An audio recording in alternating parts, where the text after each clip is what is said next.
All right, guys, interpreted languages and the role of V8 in Node.js. In this particular lecture, you know what I want to discuss? I want to discuss what is the difference between interpreted and compiled languages. Yes, might be some theory here, but I'll promise you guys, I'll try not to make it boring. Right? This is not a computer science lecture, okay, where you sit down and just listen. No, you get to call us out here. Now, if you don't understand something, ask it in the Q&A section. By the way, guys, the Q&A section is the most important section in this in Udemy. You know how beautiful I love this section, because if you ask a question, it's get tagged to a lecture, and someone else 100% will have the same exact question as you. So ask a lot of questions. If you don't understand something, say, Hussein, I think you're bluffing here. Something is not right. Call us out on the internet here. So yes, we're gonna have fun here. Let's jump into it, guys. So I'm gonna disappear here because there's a lot of overlapping here. So you're gonna see only the screen only. Yes, guys. So machine code is the most important thing to understand when it comes to computers. They run on machine code. What is that? That's just binary instructions based on the CPU. It's CPU specific. So ARM has a different instruction set than M3, then a different instruction than M4, then a different instruction set than Intel x86. So if I wrote a code right? Let me explain this to you. If I wrote a piece of code that, I don't know, print to a screen, right? Or adds two numbers, the actual binary instruction, whether 32-bit or 64-bit, right? 4 bytes versus 8 bytes, is going to look different on those guys. It all comes down to whether it's RISC versus CISC. Is it 7 instructions to do an addition versus 2 versus 1? All of this really depends on the CPU architecture. Whoever built these CPUs, they said, you know what? This is how you do adds. I want to make it simple. You can only do adds and subtraction. Multiplication? What's that? No multiplication. I don't know why I'm getting balloons. I have no idea why I'm getting balloons. Sorry, guys. This is just, I don't know. I have no idea why I'm getting balloons. Maybe we're celebrating. Sure. Yeah. What's happening? So yeah, whoever designed the architecture decided to say, hey, here's what we're gonna do, guys. We're just gonna have addition and subtraction. You want multiplication? Tough luck, no multiplication. Multiplication is nothing but a bunch of addition. You want division? No, it's a bunch of subtraction. So that's where RISC, reduced instruction set, comes on. And then versus complex, that no, you have, I'm going to build a complex instruction that does, I don't know, it parses an image. And that's how GPUs, like all this cryptocurrency mining and image processing, they have a specific instruction to do complex stuff. So it's not done in one CPU cycle or GPU cycle. It does in multiple things. So there's complex instruction set that does, it looks like one, but it does so much stuff, right? Versus reduced, whereas predictable, 1 or 2 instructions, but if you want to do complex stuff, you have to do more of this, right? You have to do a loop or you use this simple instruction set. You're not going to get a complex one instruction that does magic, And there's a pros and cons for both. There's no right or wrong, really, here in this particular case. But the reason I'm talking about this here is because CISC, right, complex instructions are more CPU hungry. Power hungry, sorry, right? And so they're not really great when it comes to mobile devices. That's why ARM, which is RISC based, live in the mobile devices. Pretty much everything is ARM, right, on mobile devices. Intel is a complex set.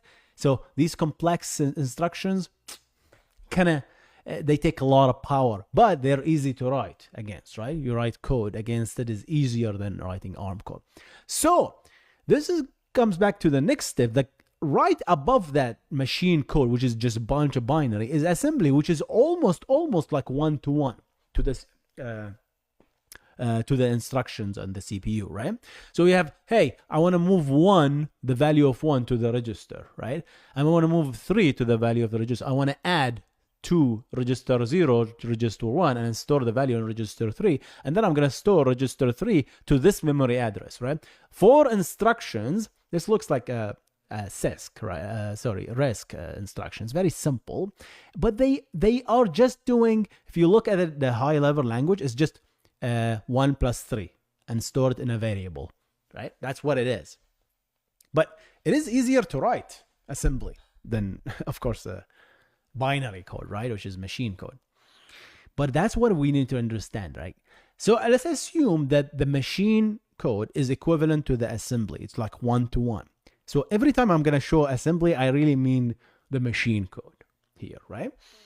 But this is where the high-level languages comes in. Still, it's not easy enough to write assembly. We cannot just write assembly code. We cannot write machine code. We cannot write assembly code. It's too hard. You can, but it's just too hard, right? To write everything in assembly, right? It's great to attempt it because you learn the fundamentals of how things actually moving around from memory into the CPU. But that's where high-level languages were born. Meet C. So here's an example of C language, right? So what we say is like the high-level languages. The funny part is now C. This is like 20 years ago. We used to call C a high-level language. I don't think we call C a high-level language anymore, because it became a system design language, system languages, right? So it's like it's a low-level language technically now, right? So it's like it's funny with age, everything changed, right? So I store a variable A, I store variable 3 to B, I add A plus B and store it in C, and I print C. That's all what the program does, right? So it's easy to understand for us, it's easy to write for us, right? I define what an integer is, I define this is an integer data types, I define that, hey, what is here is actually an integer. What I really wanted to say is what is here is a 4-byte memory location, right? That's where we invented the abstraction integer. There's nothing called an integer when it comes to like actual computers, right? It's just bytes. We're just dealing with bytes, binary. Everything is binary, right? So integer and string and character is all abstractions for us to understand as human, right? Funny part, JavaScript remove all the data types to make it even easier to write code. So abstraction to hide complexity. This is also good and bad, right? We added abstractions in the language, but here's the thing about language. Now that you invented your own abstractions, you invented your own integer and this function and this parenthesis, all of this stuff, the CPU have no idea what this is. It doesn't understand what this is. So the CPU doesn't understand what this is, right? You need to move this, whatever you wrote, and make it understandable by the CPU that you're running against. Dude, do you know how important this statement that I just say? Move the code that you just wrote, translate it, if you will, from whatever this thing is. Any language here. I'm taking C as an example. You can take Go. You can take any language. JavaScript. Whatever you have here, please translate it to something that this CPU that you're running into, this current CPU, understand. Guess what? What does this CPU understand? It just understands machine code. That's it. It does not understand this thing. So you need to move this thing. And this moving process, this translation is called compiling. And compiling only works. You have to tell me what you're compiling against. You cannot just compile. Say, hey, I'm going to compile this. Well, you have to compile against an architecture, a CPU architecture. So whether this is Intel, this is M3, because if you compile against Intel, that binary instructions, which is just a bunch of binary instructions, if you take it and then run it on Mac, it won't run. If you take it or run it on your Android ARM device, it won't run, because that is a completely different thing, right? That's the problem. That is the problem, you guys. So you need to compile against an architecture. Heck, if you compile against a 32-bit version CPU, it won't run. Well, it will run in 64-bit, but it's the other way around, it won't run, right? If you compile against 64-bit, the 32-bit guy won't understand it. There is some backward compatibility, of course, magic, but yeah, this is what we're talking about, compiling. And compiling, what does it do? It just converts the code into instruction. That's it. Running the program is a completely different beast. This is where linking comes into the picture. Because you see, if you compile one file to its one equivalent binary, then you really need to find whatever this thing is, DIO, and whatever is DIO is referencing, you need to find that. You find that particular thing, and you need to find every particular reference file and then compile all of them to their object files. That's what basically the instructions in machine code is. And then once you have all this mumbo jumbo, 700 files, you need to link it into one beautiful executable. What's an executable? Executable is when I double click it, exe file, run it. The operating system understands that, oh, this is where my code starts. Because guess what? What if you have like 7 object files? Yeah, where do you know how to start? You cannot just, I mean, I guess you suppose you can run one program and say, hey, start from the beginning. But what does beginning really mean? That's where an executable file comes into the picture and tells you, hey, here's my code, really starts. And once you load it, this is what I reference. This is what it just links everything together into one beautiful file. I talk about this in details in my operating system course. Guys, here's another, we're going into the compiling a little bit here. So yeah, whatever I said in the previous slide is kind of outlined here. You take a source and you compile it, which gives us a bunch of binary sets of instructions, right? Compile produce machine code in form of object files. Each object file may present a source file. One object file, an object file again is just this binary representation of the source code, because again, source code means nothing to the CPU, right?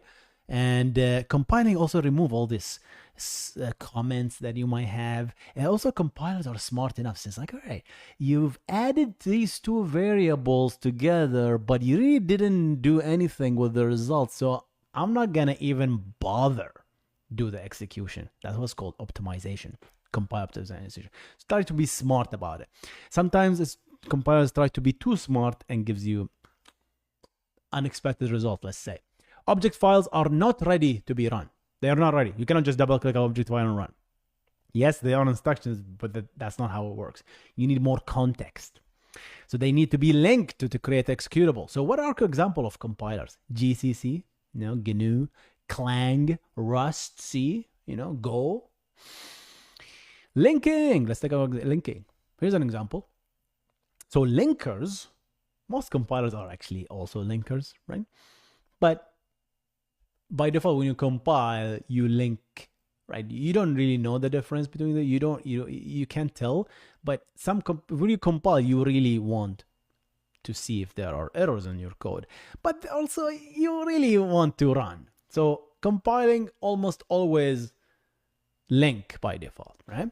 So that's where you generate the executable file. In Linux called ELF format. In EXE, I think it's called PE, portable format, portable execution. And in Mac, I forgot, macho something in Mac, right? So everyone has its own different, format. So this is an executable file, which is yet another binary, but it has headers. Look at that. There's stuff on top that tells the operating system, hey, where do we start? Should we start from this object? This object? This should be really 2, but you get my point. Let me fix it right quick. We're going to fix live on air, fixing this stuff, right? So yeah, 2 object files, which were essentially 2 source files, right? Each were compiled, and then now we'll link them together, right? And even just linking, you guys, just linking is an art by itself. Because if you think about it, linking is a search problem. How can I quickly find every possible library that this source is referencing? And locating is the hardest part. Where is all of this stuff? So you're searching through the file system, finding all these object files. If they are not there, maybe you want to compile them. Sometimes you will dynamically link, hey, this object is not there at a compile time.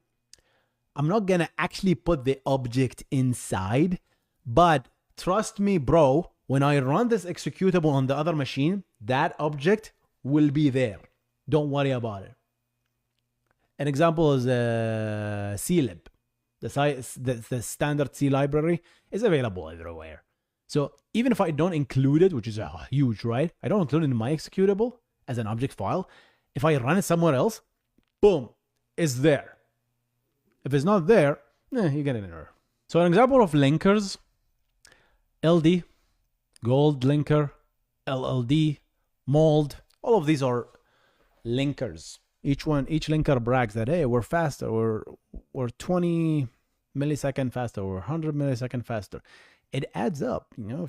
If you're like building the kernel, the Linux kernel, you really need to link it as fast as possible, because Linux kernels have thousands and hundreds of thousands of files, which means hundreds of thousands of object files. Good luck linking all those guys. All right, guys, let's disappear for a second. How about we talk about interpreted language? We talked about compiled languages. So languages is a language. Language is a language. What is a language, guys? What is a language? A language is you invent your own language today. You can go and invent your own programming language. It's on you to translate it to machine code, though, because nobody does except you, right? So you can do any compile language, a language that is compilable. That means a compiler that understands your language and translate it directly to machine code. Or guess what? Guess what? You can do an interpreted language. What does that mean? Interpreted language. Well, before, what did I say, guys? Everything has a reason. Compiled program has a problem. Compilation has a problem. What's the problem? A compiled program doesn't work everywhere. It works only on the CPU that you built it, right? It's not gonna work if you compile something on Linux. It's not gonna work on Mac, and it's not gonna work on Windows. And if you compile it on Windows, God knows I tried that 20 years ago. I had an executable and I took it to Linux. Yeah, let's run this Street Fighter .exe file on Linux. No, and I was surprised. Like, why not?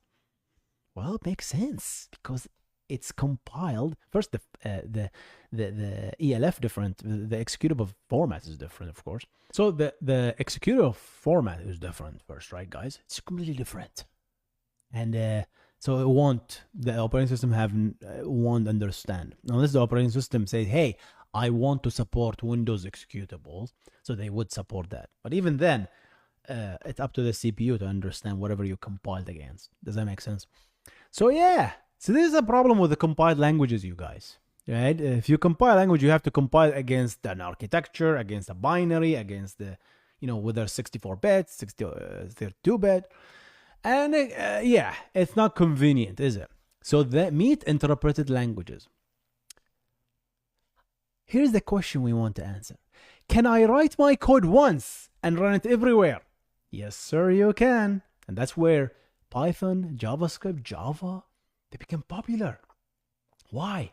Because my script just runs everywhere. But what's the magic behind it, you guys? There's no magic.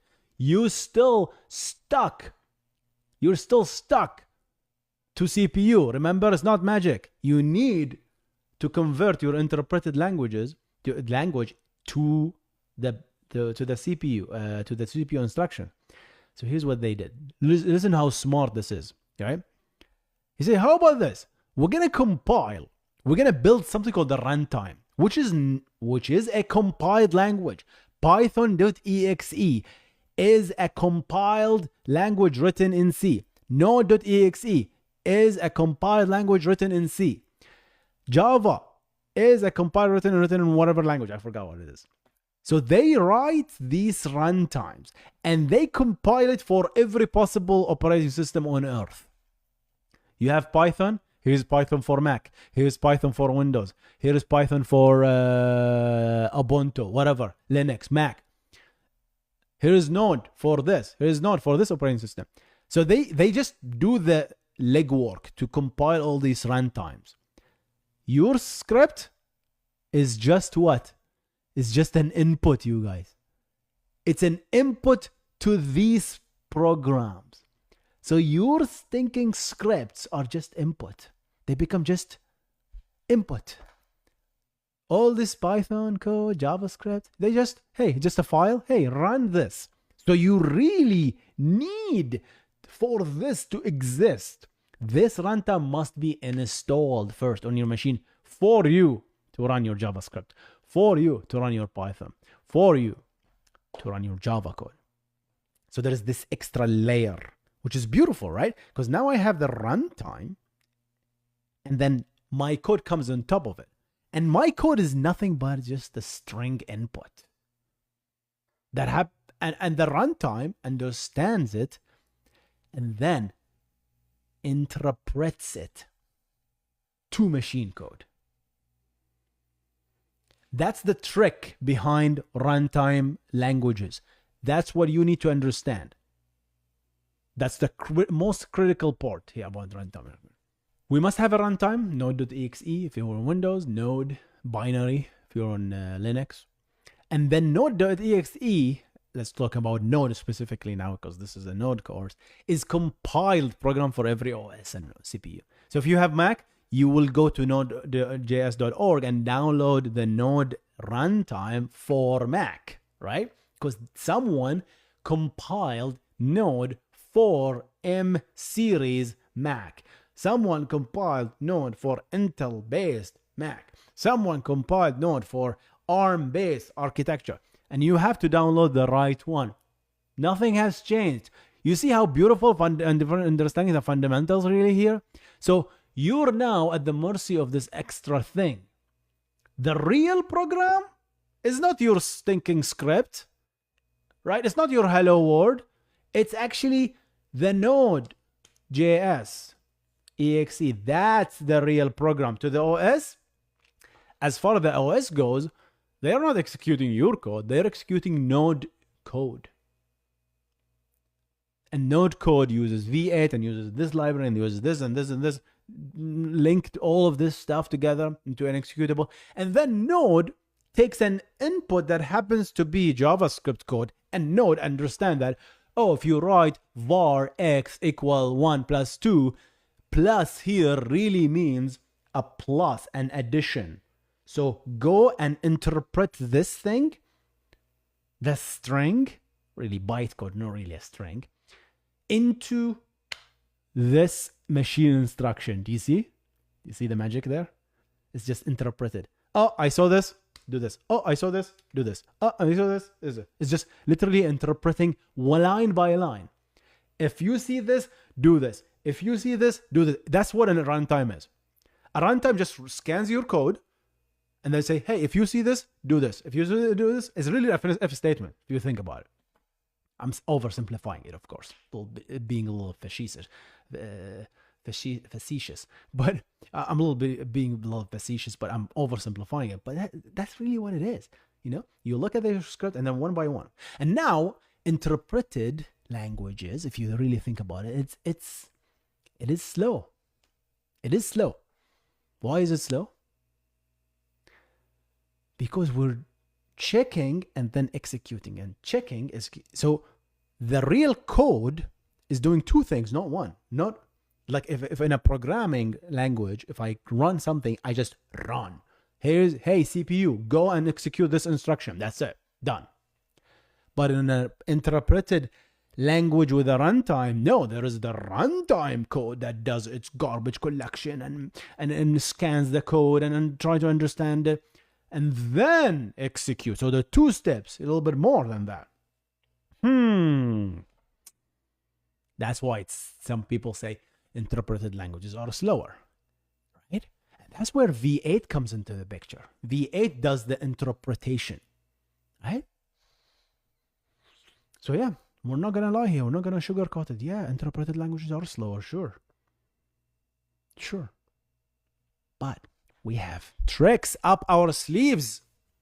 Sleeves desne. We have taksan tricks desne into our sleeves. So let's do it. What is this thing? I'm interpreting this code a lot. I've seen this function, this JavaScript function. Hey, do this and then plus this and add this and I've been interpreting it all over again, right? And I forgot to mention thing, by the way, we're not really interpreting plus and signs. What the JavaScript and Python does is it translates your input script from this bloated string, really the UTF-8 string, down to a byte code, what they call. So that it's more efficient, you know? So if there's like a plus b equal var x equal a plus b, that is translated to maybe a b a, some special signature that says, okay, we're adding those 2 guys together. So it's more compact. So that's what bytecode. If you heard bytecode before, it's better to work with bytecode, which is just a trimmed version of the string massive the thing that you submitted, right? So yeah, I'm going through this bytecode and executing it over and over again in an interpreted fashion. It's like, hey, I'm seeing this, execute this, do this, do this, do this. And that's where V8 comes into the picture. So V8, that's not good. I've been doing this a lot.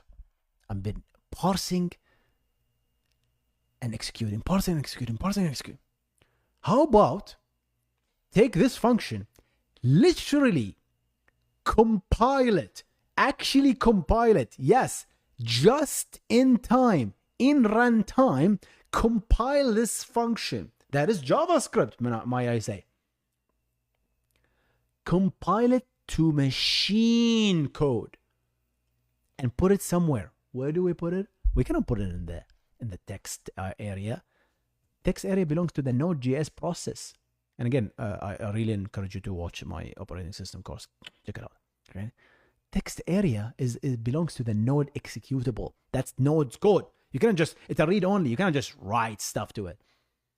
So where you put your stuff, but hey, I'm going to allocate something in the heap, and I'm going to compile this JavaScript function that is so expensive to interpret every time, and I'm going to write it as a machine code for what? For what? For this particular CPU that I'm on right now. It happened to be M3. All right, I'm compared to M3, right? So V8 will compile it to a binary and then throw it into the heap, and then we'll say, hey, CPU, next program counter on me, go to this memory location and execute this particular code.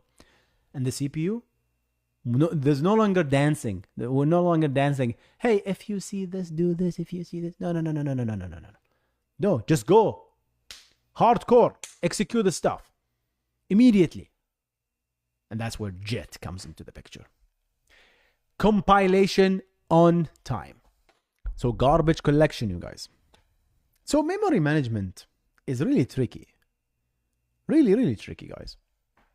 See, that's why some languages, by default, some compiled languages like C, they don't manage memory for you. It's your responsibility as the programmer to be a good boy or good girl and manage your own memory. You allocated something, you make sure you deallocate it, otherwise it's gonna leak and stay there forever. I'm exaggerating. Until the process dies, of course, but Go, Python, Java, even Node, actually. They manage memory for you. They say, hey, you can allocate anything you want. We're going to add metadata on top of, if you allocate something, we have headers in memory. On top of that structure, what you allocate is not just a string like C, but we allocate a string plus some metadata on top of that memory location to tell us that, hey, ref, count this. Hey, someone is pointing to this. We're keeping a ledger of all the memory has been used.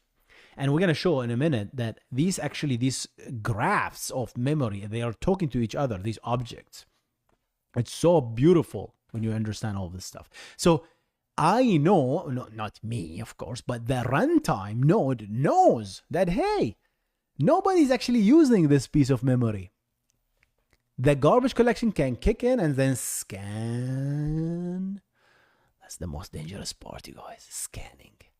If you do anything about databases, like it's like locking is important.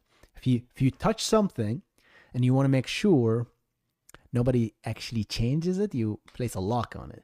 Same thing with garbage collection. If you're scanning, the garbage collection is scanning this graph of interconnected memory references that you have allocated, then the garbage collection need to make sure that nobody is actually touching this memory. So it will pause it. It will obtain a mutex on it and say, hey, don't touch it. Just a second, guys. Wait. Let me scan everything. It will scan everything and say, oh, no, not use. Release. Oh, unlock. You guys can come in. In this time, if you want to read, you want to write to memory, you're stuck. You're paused. Node will suffer as a result of these pauses. These called garbage collection pauses. They can slow you down. Let's meet the V8 engine. V8. So it supports just-in-time compilation, as we talked about. It supports JavaScript to bytecode, right? It doesn't translate JavaScript directly, but actually moves JavaScript to a bytecode version so it can interpret it faster. It does something called mark and sweep garbage collection. We kind of talked about this a little bit, but it just sweeps everything and mark it, right? And mark everything that is not used. And then sweep at the end and just remove everything that is not required, right? That's the algorithm for the garbage collection. I'm not going to go into details here. But one of the most important features for V8 is it has efficient heap memory management. Here's the problem with JavaScript. JavaScript as a language is dynamically typed. What does that mean? It means that if you define an object, it's not fixed size. You don't know how large something is. Like in C, if you do a struct, you exactly know how big is the struct is, right? You immediately know because you defined that structure at static time. But objects are dynamic. Arrays are dynamic. I mean, if you define like something like an integer, like that's why const versus let in JavaScript is critical. Like if you use a const versus let, if you use const and you say const x equal 5, you're stuck with that. That means x, we know x is an integer. You're not going to change it later and put something else in it. We're going to yell at you, right? So that knowledge can be used in the V8 engine to say, oh, I know x is an integer, and as a result, I'm going to allocate whatever, 8 bytes for it, right? I mean, JavaScript always allocate doubles. There's no real integers in JavaScript, right? Behind the scenes. So yeah, it's dynamically typed, right? So the problem with this is we don't know how large this object is. So what we can do is, all we can do is just link them together and we try to predict the sizes. It's like, hey, we allocate whatever we can, and then we start linking them together as they grow larger and larger. So let's talk about this a little bit in the details. V8 stores primitive data type in the stack. So if you have like simple thing like let x equal 5, that's a simple thing. That's clearly an integer, right? It's a primitive value. So we're going to store it and put it in the stack. Right? It's a function at the end of the day, right? Everything is a function. We put it in the stack. Objects and arrays, on the other hand, they are stored in the heap. Right? We don't store object or arrays in the stack. at least in the V8, right? Everything comes in the heap. And here's the thing. Both objects and arrays are actually nothing but objects, really.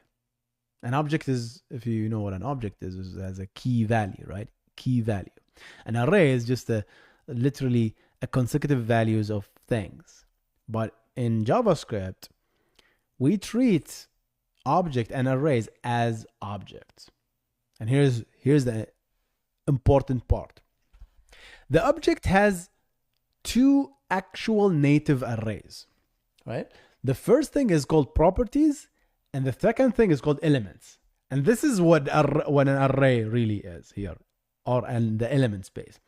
And they are the index based. So elements are stored like zero, like this is what an actual array looks like, right? And if you program in C, so 0, 1, 2, 3, this is how elements look like. And this is an example. So position number 0 has 8, position number 1 has 9, position number 2 has 10. Named properties are also array indexes, but they have actual key as a string.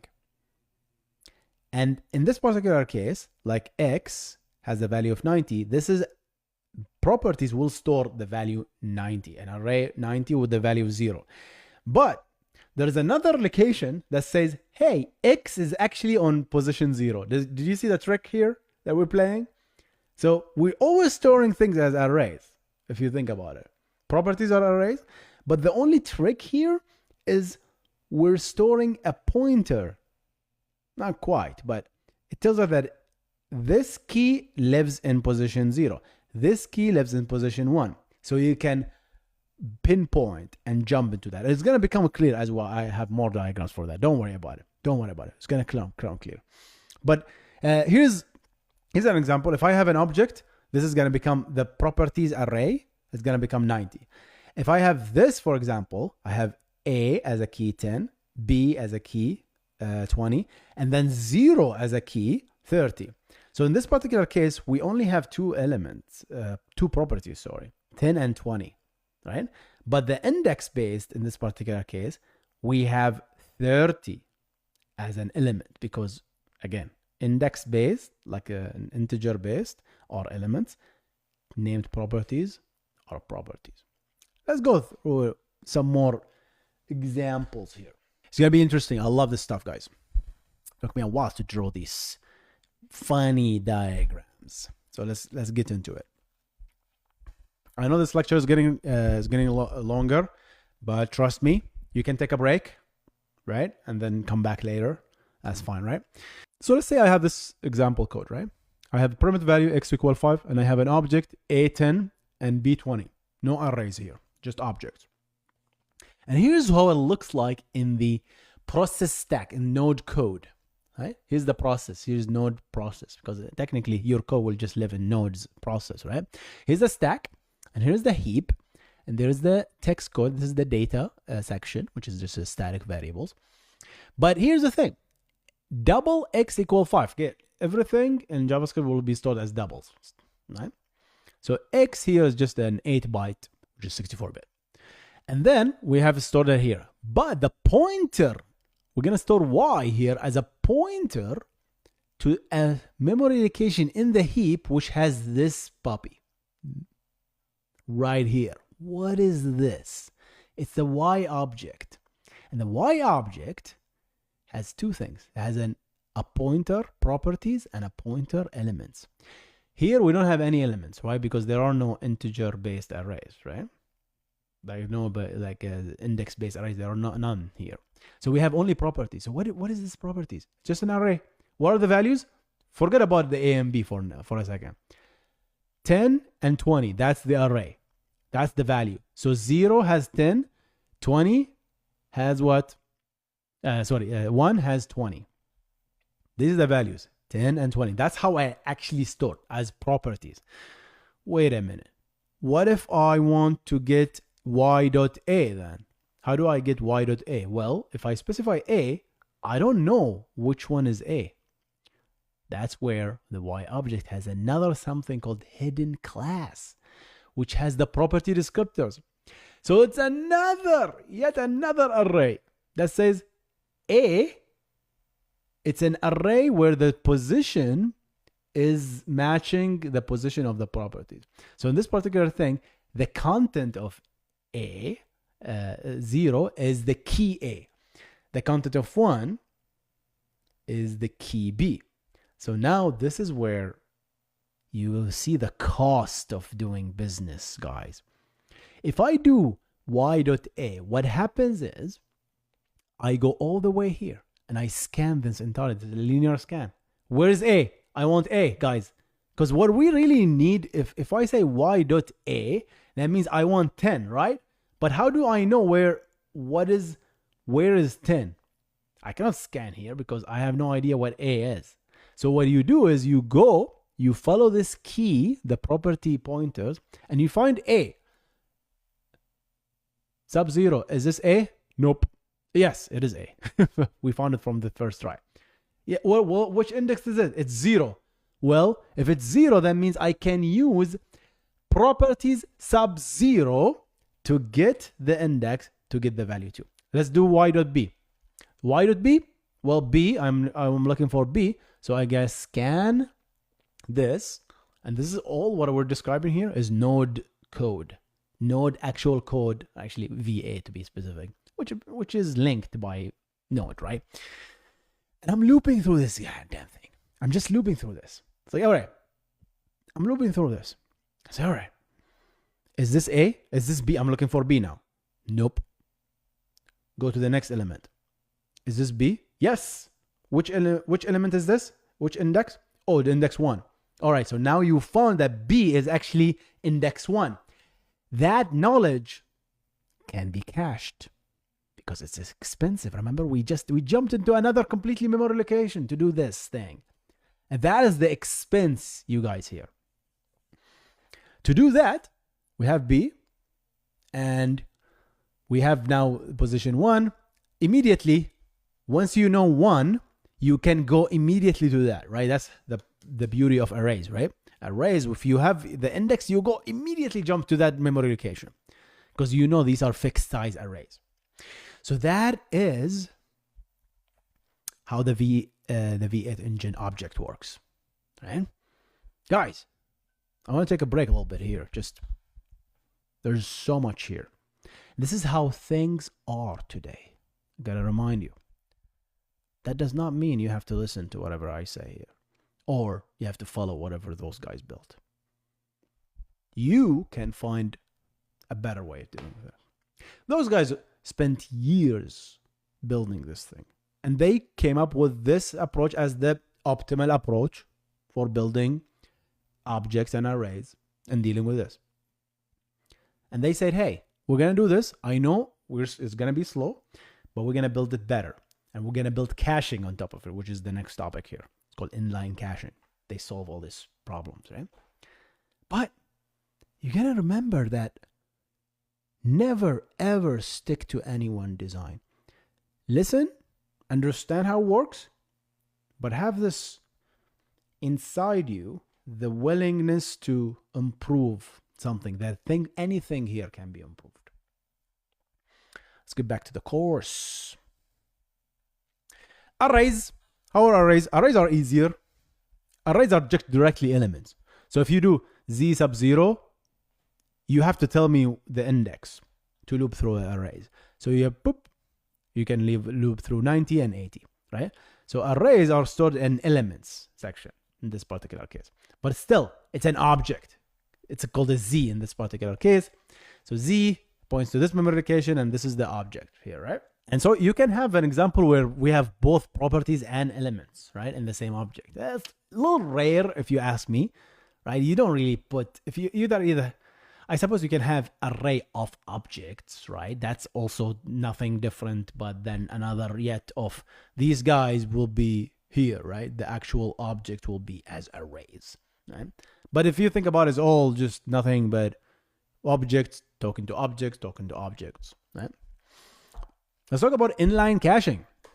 So we talked about the problem that if y.a is accessed, then what we really do is we have to scan this hidden class property descriptor to find the index, correct? And then using that index, we don't scan really, but just find the index. Using that property array, we go immediately to the location that we desire. But the cost here is this loop. So what we do is, hey, we're gonna store here A's offset as a cache within an inline cache, so that every time I want to access A, I have already pulled that information and I cached it right here. So eventually what we do is cache these offsets so that we don't have to do this expensive lookup. And you might say, Hussein, isn't this the same problem? I mean, you're caching it here, but how are you going to search that cache? Because isn't searching the cache going to be the same problem as searching it? No, we're going to search it differently. We're going to use hashing. So if I take an A, if you're accessing A, I'm going to hash that key, and I'm immediately going to get into a bucket, like a bucket of list of here hash function to get to the immediate memory location. And that memory location immediately gives me the position of A, right? So hashing is a big O of 1 compared to a searching, which is big O of n, right? And you might say, Hussein, why don't we just use hashing to begin with? Why you have this? Well, that's because hashing is expensive. If you do it on every single object, it can adds up. Plus, I don't know how much you know about this, but hashing is not great with dynamically changing things. Right? If the moment you change something in the hash, right? If you change the hash size, then your whole thing collapses. Why do you think we have this consistent hashing algorithms and all this complex stuff, right? So hashing is great, but it has limitations, right? You cannot do it for massive, ever-changing object, but you can cache using it for well-known size. But if you want to maintain a dynamically changing, the V8 team said, hey, that's the best approach we found. We'll keep an array of properties, and then whenever we found something, we're going to cache it. We're going to use hashing for it, right? And you can dive into, I'm going to reference all these deep dive article if you're interested to go into that level, right? If you're interested to know how this actually works. But that's essentially the gist of V8, caching, interpreted languages. What did we discuss, guys? Well, the end of the lecture, finally. Compiling versus linking, that's what we discussed. We discussed compiled languages. We discussed interpreted languages. We discussed the garbage collection in V8. We discussed V8 and how it works, right? And guys, hope you enjoy this. This is kind of a brush. It's just, we touched upon Node.js and V8. Now you know how this works underneath. Right? That's how the V8 engine works. From now on, we're just going to assume that, hey, I have a JavaScript code. Keep that on the top of your head, the back of your head. That's the right way of saying it.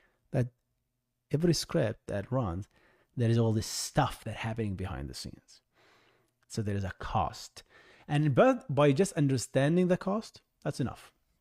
You did your due diligence.